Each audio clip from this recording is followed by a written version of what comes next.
Et Vincent Hervouette avec nous, d'abord pour l'édito international. Vincent, y a-t-il un jeu vidéo qui a changé votre vie? Non, un livre. Je fais tout pour que ma vie ne change pas. À Moscou ce matin, un homme de l'ombre est en pleine lumière. C'est Evgeny Prigojine, homme d'affaires, réputé proche de Vladimir Poutine. Enfin, il y a plein de photos qui les montrent côte à côte. Il reconnaît, ce Prigojine, l'existence du groupe de mercenaires Wagner qu'il a fondé. Ouais, il le niait contre l'évidence, et le Kremlin aussi, et désormais bat les masques, il s'en glorifie. Il dit que les mercenaires sont des héros, un pilier de la patrie. Depuis 2014, ils ont combattu dans le Donbass, en Syrie, en Libye aussi, au Mali et en Centrafrique, où les paras-français leur ont cédé la place. Ces chiens de guerre ont une réputation épouvantable, ils se payent sur la bête, tout un cortège de massacres et de pillages, mais à écouter leur patron, ils sentent bon le sable chaud. Evgeny Prigojine n'a pas le nez trop délicat, c'est un ancien voyou qui a fait 10 ans de prison, il a ensuite ouvert un restaurant, c'est ainsi qu'il a approché Vladimir Poutine, auquel il s'est rendu indispensable.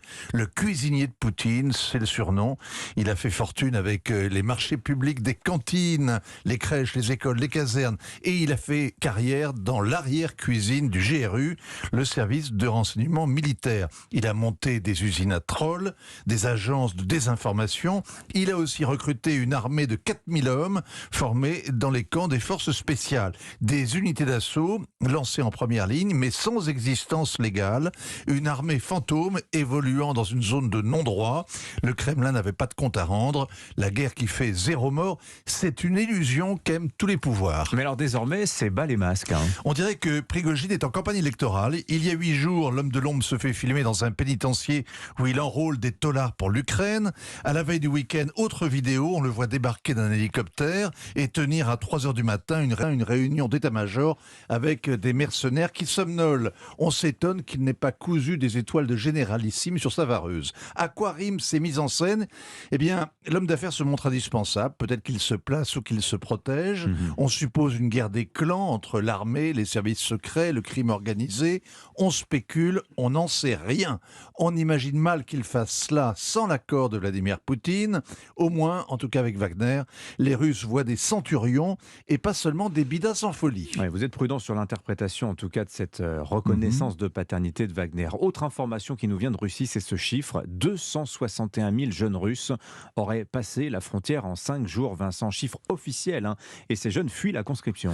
Chiffre obligeamment fourni par le FSB, les services secrets d'ordinaire plus cachotiers. On se demande à quoi ils jouent. En tout cas, la mobilisation en masse provoque une levée en masse, une levée de boucliers.